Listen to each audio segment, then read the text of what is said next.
तो क्वेश्चन करते हैं, a prism of refracting angle 30 degrees. Refracting angle 30 degrees मतलब ये वाला जो एंगल है ये 30 डिग्रीज है।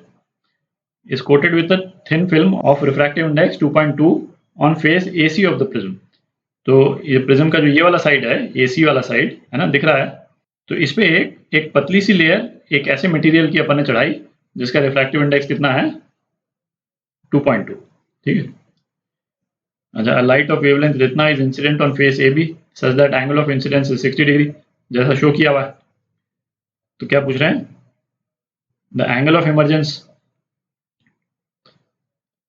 ये पार्ट देखते हैं पहले। तो ये इंसिडेंट रे यहाँ पे आ रही है, ये नॉर्मल की तरफ बेंड होगी कुछ इस टाइप से। ठीक है। और ये एंगल ऑफ इंसिडेंस यदि है I1 अपन बोलते हैं नॉर्मली इसको। ये वाला एंगल क्या हो जाता है, ये वाला एंगल R1 हो जाता है। ठीक है। तो R1 निकालते हैं पहले। तो μ1 sin I1 is equal to μ2 sin R1। ठीक है।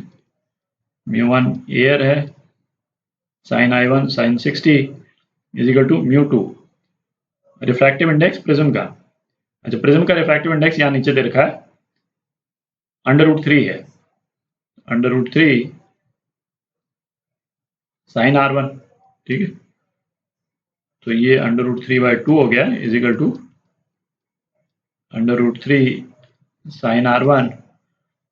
तो R1 कितना हो गया, R1 30 डिग्री हो गया। ठीक है। तो अब अपने से क्या पूछा है, एंगल ऑफ इमरजेंस। तो एंगल ऑफ इमरजेंस के लिए अपने को ये जो दूसरा वाला जो ये है सरफेस, उस पे R2 निकालना होगा अपने को, ये वाला एंगल R2। अच्छा, ये अपने को मालूम है कि R1 प्लस R2 जो है वो एंगल ऑफ प्रिज्म के बराबर होता है, रिफ्रैक्टिंग एंगल के बराबर। तो ए अपने को दे रखा है 30 डिग्री, तो ये क्या हो गया, R1 जो है 30 है प्लस R2 ये ए के बराबर। ठीक है। तो R2 कितना हो गया, R2 0 डिग्री हो गया। R2 0 डिग्री हो गया। इसका मतलब ये वाली जो रे है जो यहाँ पे किसी एक एंगल पे मैंने बना दी, ये बिल्कुल ये दूसरा वाला जो सरफेस है इसके परपेंडिकुलर पड़ रही है। ठीक है। तो ये रे परपेंडिकुलर पड़ रही है तो ये तो सीधी निकल जाएगी। मतलब इसको यदि अपन बनाए तो इस तरह से बना सकते हैं। ये मैंने AC वाली साइड बना दी और ये पिंक में जो है ये ट्रांसपेरेंट मटेरियल है। तो ये जो रे ऑफ लाइट जो यहाँ पे आएगी इस पे नॉर्मली पड़ रही है, R2 जो है 0 है, सीधी सीधी निकल जाएगी। ठीक है। तो एंगल ऑफ इमरजेंस क्या हो जाएगा, 0 हो जाएगा। एंगल ऑफ इमरजेंस 0 डिग्री हो जाएगा। ये ए पार्ट का आंसर हो गया, है ना, सीधा ही निकल गया। अब क्या पूछा है, the minimum value of thickness of the coated film on the face AC for which light emerging from the face has maximum intensity. तो एक डायग्राम बनाते हैं, जगह बनाते हैं थोड़ी। तो ये जो ट्रांसपेरेंट मटेरियल है ना, ये थोड़ा सा एनलार्ज फॉर्म में बना लिया अपन ने विजुलाइज करने के लिए। बी पार्ट कर रहे हैं अपन। तो है ना, ये AC फेस है बेसिकली प्रिज्म का, ये वाली साइड प्रिज्म की साइड है। तो यहाँ पे रिफ्रैक्टिव इंडेक्स इसको μ1 बोल देता हूँ मैं। तो प्रिज्म का रिफ्रैक्टिव इंडेक्स कितना है, √3। ये जो मटेरियल है इसको μ2 बोल देते हैं, इसका रिफ्रैक्टिव इंडेक्स 2.2 है। और यहाँ पे एयर है ना, बाहर आ जाएगा तो यहाँ पे एयर है μ3, ये 1 है। ठीक है। इधर एयर है। अच्छा, अब इसमें से जो रे इमर्ज कर रही है वो तो बिल्कुल परपेंडिकुलर ही है। रे जो है वो तो यूं की यूं जा रही है, तो भी अपन ने देख लिया सीधी। पर अपने विजुलाइजेशन के पॉइंट ऑफ व्यू से इसमें थोड़ा सा एंगल एक लगा करके, क्योंकि अपने को देखना है कि कौन कौन सी दो रेज इंटरफियर करेंगी, है ना, अपने को यहाँ पे मैक्सिमा देखना है ना, कि क्या बोल रहा है, light emerging from the face has maximum intensity. तो इंटरफेरेंस किन दो रेज के बीच में होगा अपने एनालिसिस के लिए, इसलिए थोड़ी सी टेढ़ी मैं ये वाली रे बना रहा हूँ, हालांकि निकल रही है बिल्कुल नॉर्मल ही। तो रे सपोज यहाँ पे आती है, बेंडिंग टुवर्ड्स तो नॉर्मल होगी। ठीक है, क्योंकि इसका रिफ्रैक्टिव इंडेक्स ज़्यादा है मटेरियल का, और यहाँ पे अवे फ्रॉम नॉर्मल हो जाएगी। ठीक है। अच्छा, अब ये वाली रे जो यहाँ पे गई, ये इस वाले एंड से रिफ्लेक्ट भी करेगी, इधर भी रिफ्लेक्ट करेगी, फिर इधर रिफ्लेक्ट करेगी और फिर बाहर इमर्ज करेगी। तो ये जो दो रेज हैं, है ना, इनको मैं R1 R2 एक्चुअली यहाँ पे यूज किया है अपन ने, तो चलिए R1 R2 ही बोल देते हैं, है ना। ये रे R1 R2, ये दो रेज जो है इंटरफेयर कर रही, ठीक है।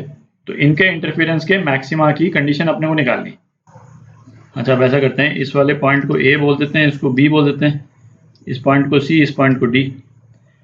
अच्छा, इनमें से ये जो दो रेज बाहर जा रही हैं, इसमें से ये देख लेते हैं कि रिफ्लेक्शन के कारण जो पाई का फेज डिफरेंस आता है वो किसी रिफ्लेक्शन में आ रहा है या नहीं आ रहा, क्योंकि उसको अकाउंट फॉर करना पड़ेगा अपने को। R1 और R2 रेज के बीच में पार्ट डिफरेंस जब अपन निकालेंगे तो उसको अकाउंट फॉर करना पड़ेगा। तो पहले R1 देखते हैं।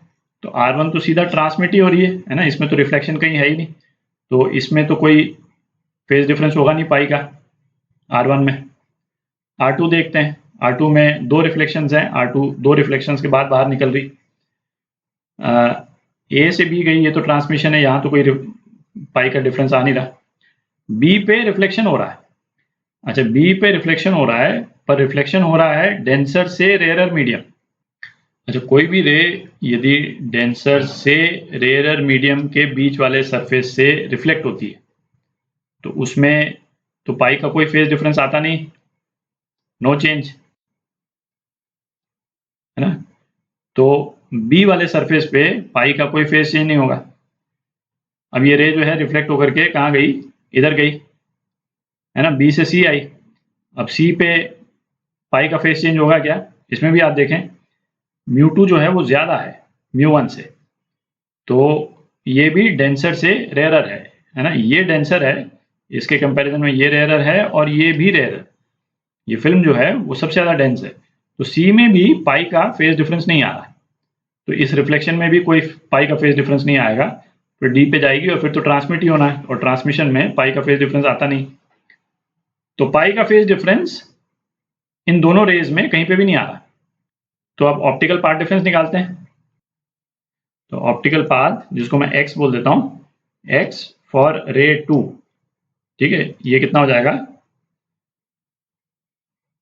μ2 मतलब इस फिल्म का जो रिफ्रैक्टिव इंडेक्स है into AB plus BC plus CD, है ना। ये कितना हो गया, इसकी विड्थ जो है ना उसको A मान लेते हैं अपन, तो AB से BC फिर CD, ये हो गया 3A हो गया, ठीक है। और ऑप्टिकल पाथ फॉर रे R1 ये कितना हो गया, A से B, तो बेसिकली μ2 इंटू सीधा A, है ना। हम बिल्कुल ऑलमोस्ट, ये तो मैंने दिखाने के लिए इसको थोड़ा सा इस तरह से टेढ़ा बनाया है, बिल्कुल नॉर्मल इंसिडेंस है, ठीक है। तो इसलिए ये एंगल्स वगैरह अपन अकाउंट फॉर नहीं कर रहे हैं। तो पार्ट डिफरेंस क्या आ जाएगा दोनों रेज का, x R2 minus x R1, तो कितना हो गया 2A μ2, ठीक है। अच्छा, 2A μ2 हमको मैक्सिमम इंटेंसिटी चाहिए, तो 2A μ2 ये किसके बराबर होना चाहिए, n लैम्डा के बराबर होना चाहिए, ठीक है।